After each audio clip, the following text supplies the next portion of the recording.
In today's video, we'll be unboxing and we'll be having an overview of the Gigabyte A620M H motherboard.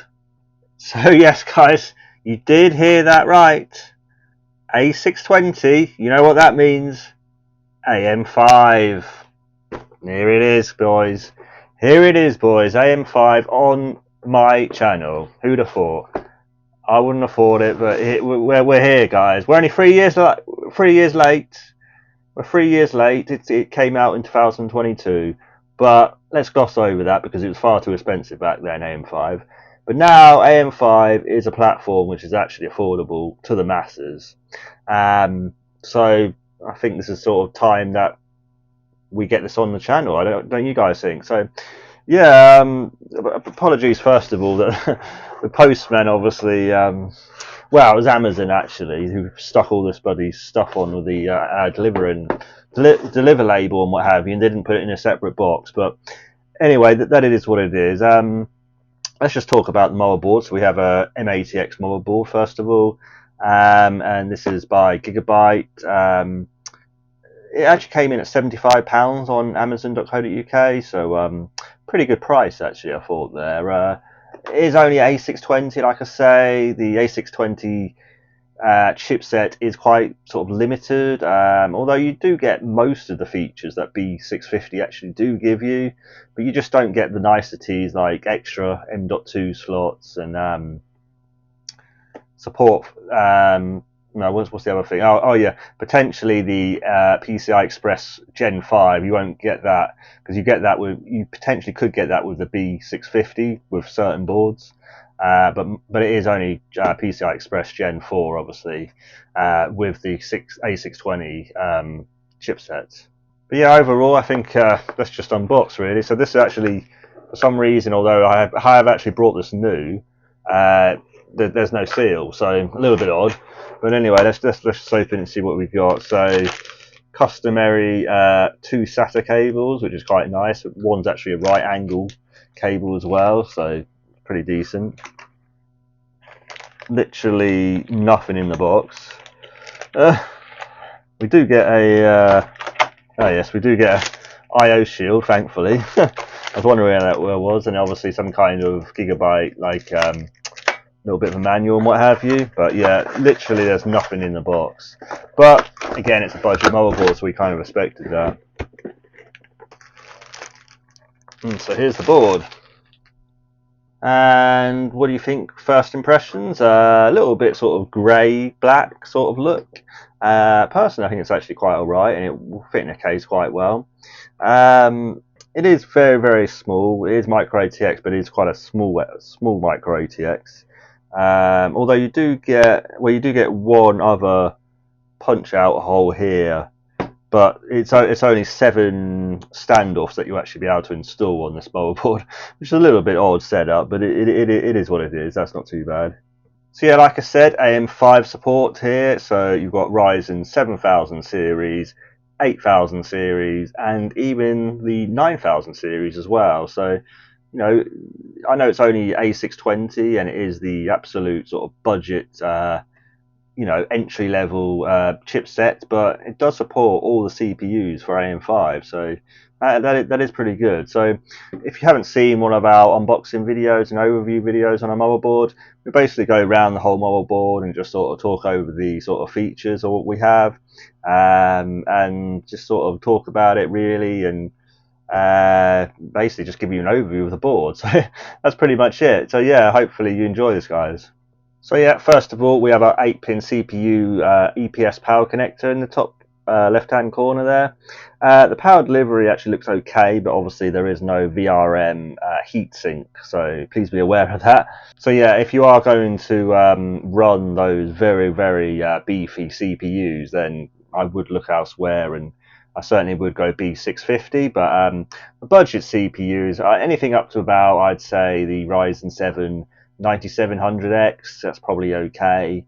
7700, that'd be fine as well.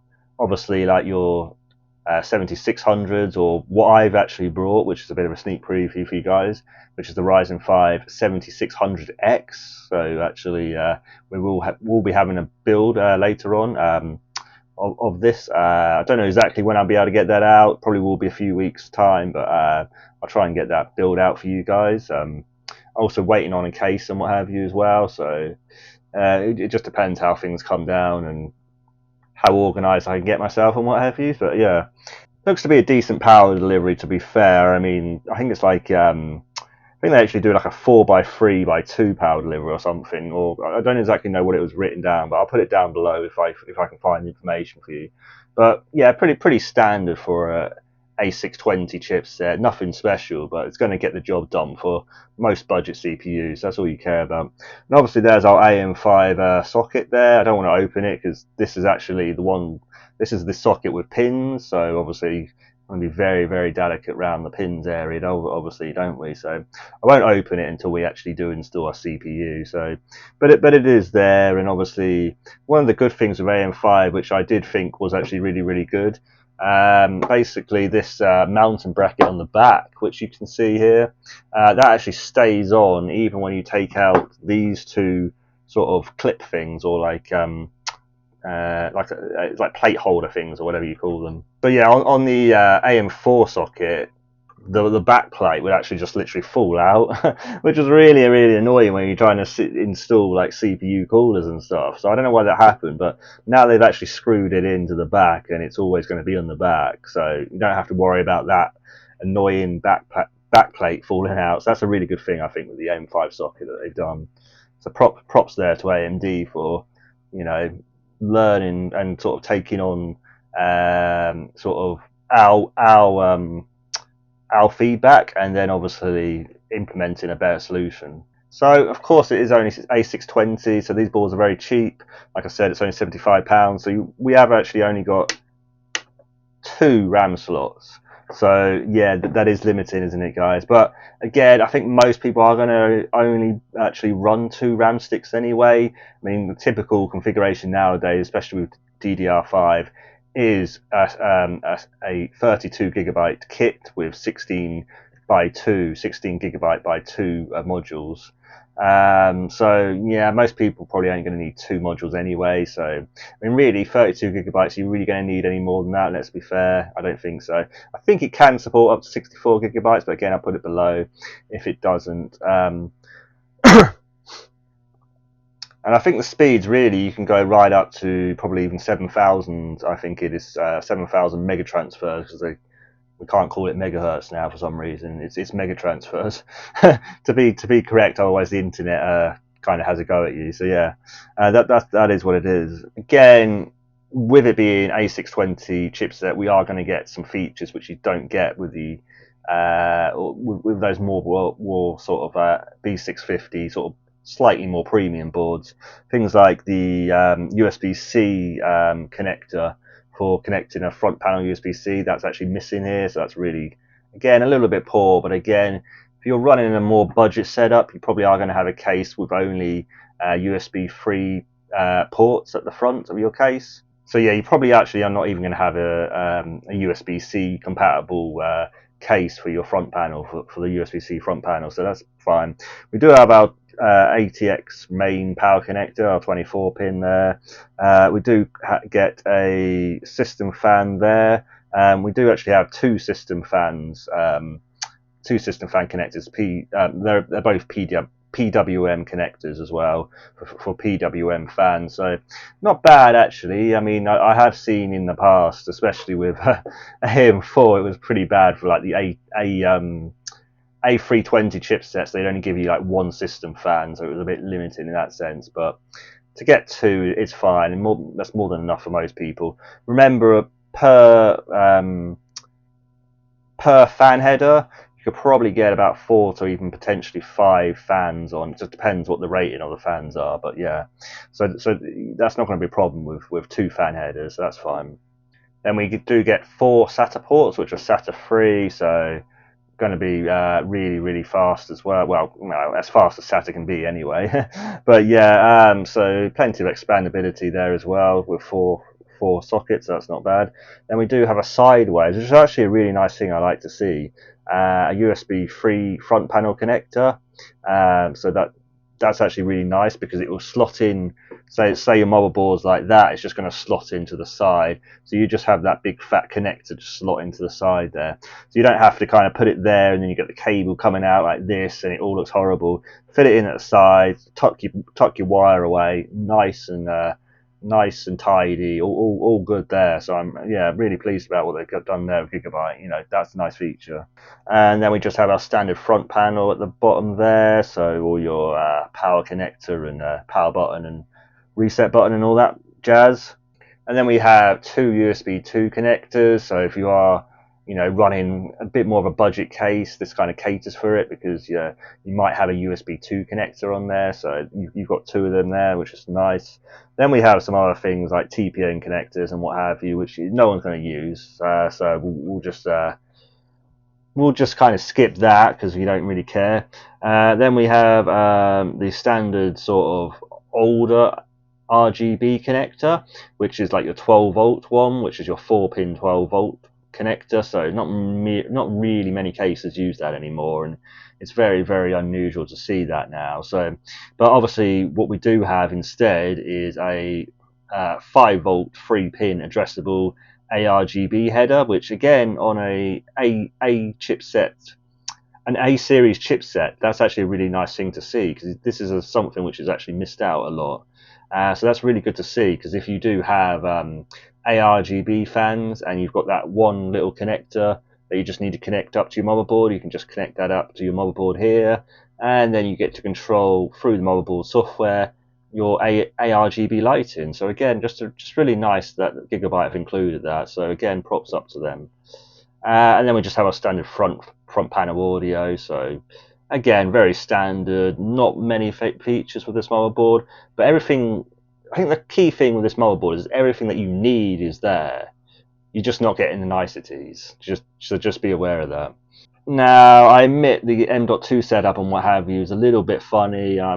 It is the downside, I think, with the chipset. We do only get one M.2 connector there, so you will only get one M.2 drive. Now, you can get Gen 4 drives here, because the A620 chipset does actually support Gen 4. So yeah, like I said, the A620 chipset does support Gen 4, which is really nice. So those a little bit faster Gen 4 drives will be great there. Then we just have actually on the same sort of line of the motherboard, we do have our first PCI x1 slot. So that's quite handy if you've got like a Wi-Fi card and you just want to add a Wi-Fi card in, because that will fit in there. There is no integrated Wi-Fi onto this motherboard either, so you will have to sort out a solution for that if you are going to go down the Wi-Fi route. Obviously, you can connect in your Ethernet cable, your network cable instead. That's probably most people's preferred option, I would say. But it's an option there with the ×1 slot there, just above potentially where your graphics card's going to be, which is the 16 times slot, which is just here. Hopefully, you can see that just there. And it actually has one of those little kind of notches, which is a little bit bigger. So it's just actually it's a lot easier getting your graphics card out. I don't know if you can see that on camera there, but it's just kind of like a little bit of a bigger notch than you get. So that's kind of nice to see. And also, I forgot to mention with the M.2 slot, you do get one of those sort of funny, it's not a screw one, it's one of those sort of clip things where you just pull the clip out, put your drive in, and put the clip back in, which some people don't like, but I actually think it's quite nice, because you're a lot of people lose their M.2 screw, which people don't even realize sometimes it comes with the motherboard, in the motherboard box, the M.2 screw, and they're like, I haven't got the screw, when it actually is there. So it's actually quite nice to have the clip already there, so that's good.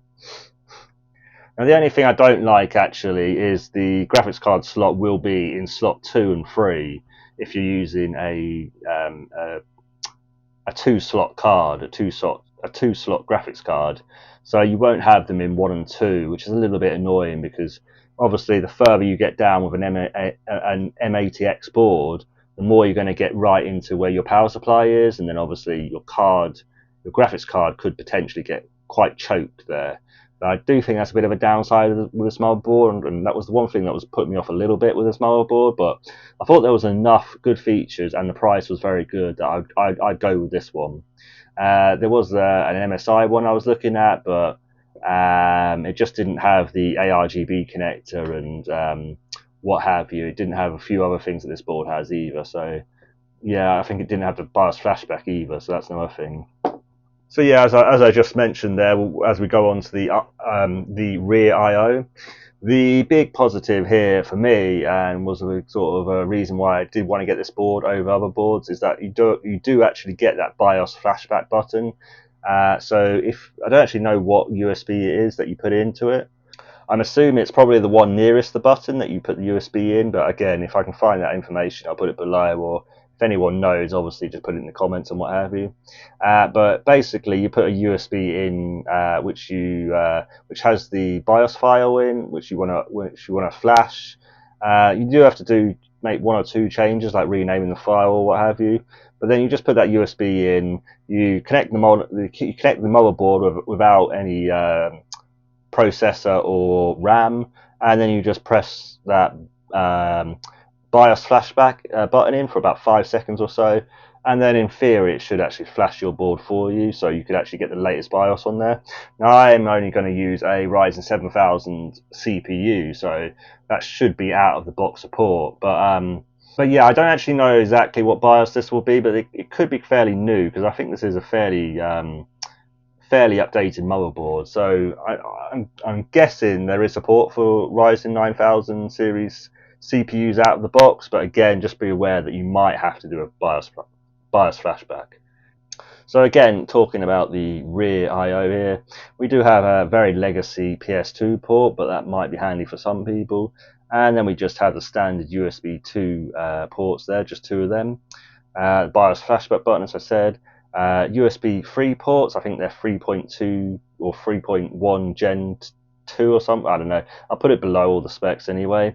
Then we just have a display port and a HDMI port, so if you are using the integrated graphics on the AM5 CPUs, maybe you're using something like that 8500G, or I think it might be the 8700G as well, then obviously you can use those ports and get your integrated graphics. Now actually, one good thing as well, even with the Ryzen 5 7600X, so yeah, one good thing with this 7600X, it does have some very basic onboard graphics, so that's actually pretty good, because when you're sort of putting your motherboard together with your CPU and then your RAM, you don't have to put a graphics card in to test this motherboard. You can just stick your HDMI cable right into the HDMI port here, and then in theory, as long as everything's working with your motherboard and your CPU and your RAM, then you'll get a post. So that's really nice for debugging purposes. Now, yes, the integrated graphics on that chip is extremely bad, and you shouldn't use it for gaming, obviously. But as a fallback debug, I really like that feature that AM5 have put in. So again, props to AMD for that. And then we get two USB 2 ports again, so it'll be disappointing you only get two USB 3 ports with four USB 2 ports, so a bit disappointing, but it is what it is. And then I think we just get a Gigabyte LAN there. I don't think it's the 2.5. I'll put it below just in case, but I think it's only a Gigabyte LAN, because again, with the A620 chipset, this is something that you're kind of limited to. I do think with a lot of B650 motherboards, you will actually get the 2.5 gigabyte 2.5 gigabyte Ethernet, but certainly with the A620's chipset, I'm pretty sure you don't. And then we just have a standard just standard rear audio there for your microphone and headphone jack and what have you. So yeah, pretty standard motherboard. I mean, I actually do quite like it. I think certainly for £75, to me this is a bit of a bargain for what you get. You've got all the features that you need. That's like I said, that's the key thing I would take away with this. So yeah, this motherboard does give you all the features that you need. The A620 chipset really is basic, but everything that you need. Now, some people will need to go up to B650. If you certainly do put in those beefier CPUs, you will need to go up to B650, or potentially even like 840 or now or something, or I can't remember what it is. But anyway, I'd probably just stay with B650 to be honest, and then just update the BIOS if you are wanting to go AM5 personally. But yeah, like I say, for £75, I think this is actually a pretty decent motherboard, and it does get you onto the AM5 platform for extremely cheap, because even the other the other B650 motherboards, the cheapest one that I could find was £90. So okay, it's only £15 more, and admittedly, paying that extra money might be worth it for a lot of people, but that's the absolute minimum. Um, the board I was looking at was actually about £110, I think it was, or £105 even. But it did come with onboard Wi-Fi, so that did help. But yeah, if you're saving like 30 or £35, it is a saving, especially at this budget end. If you can save a little bit on your motherboard and spend a little bit more on either the RAM or the processor, I still think that's a better option personally.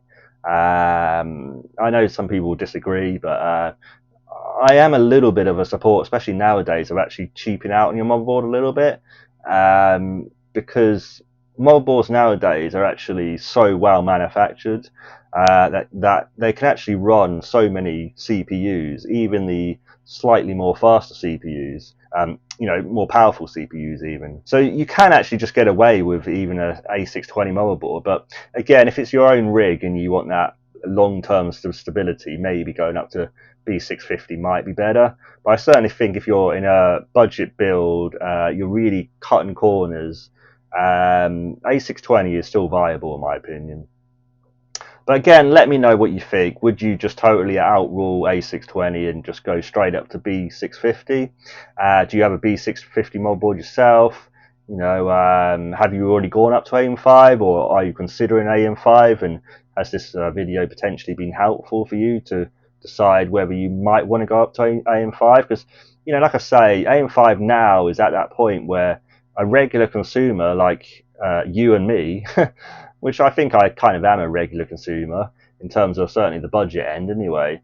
This is actually accessible now, and 3 years ago when AM5 came out, you were looking at about £500 minimum just to get for the motherboard, the CPU, and the RAM, and it was like, what the hell? I mean, come on, guys! Like, no one's paying 500 quid just to get a basic, well, not a basic setup, but okay, it was the latest release, but still, for the money you were paying, it wasn't worth it in my opinion. It clearly wasn't worth it. But now, I bought at £75. I brought the processor, the 7600X, for £125, and then I've just brought some very, very cheap RAM. And to be honest, the RAM has probably it's not very good. It is a bit crap. But I only paid £25 for it. So I've actually got onto the AM5 platform for only £225, which is actually kind of insane when you think about it. Especially, like I said, 3 years ago, you were looking at £500 as an entry level just to get onto AM5 platform. So, that's a good thing that prices have changed. And obviously, DDR5 has come down a lot in price as well now. So that really helps as well. But yeah, let me know. Are you looking forward to obviously me building this up? Because I think this will be a good build, and we've got a very nice case actually lined up for this. But whether I'll just use one of my old cases and put something together, but well, actually no, I can't. If you got to this far in the video, I'll tell you what it is. So yeah, basically I've got the NCXT H3 Flow lined up for this motherboard. So that'd be really nice because that's a micro ATX case for our micro ATX board, and it's black as well, that case, and I paid only £50 on Amazon for it. So yeah, that'll be really good to see that case, because I'm really looking forward to that one, because it's got like the back connectors on, those, with the fancy motherboard where it has the connectors at the back here, like all that MSI Project Zero and all that stuff, so support for that. And it has like nice, it has actually some really nice features, I think, the H3 Flow, so looking forward to that certainly. But yeah, I think this video is getting a bit long now, so we are going to certainly wrap this up now, guys. But again, please leave a like if you did like this video. Please comment on if you've got an AM5 rig, or if you're potentially thinking of going up to AM5, and obviously what you think of this motherboard choice that I've made. And obviously, please subscribe for our future videos. And as always, guys, I'll see you in the next one. Bye, guys.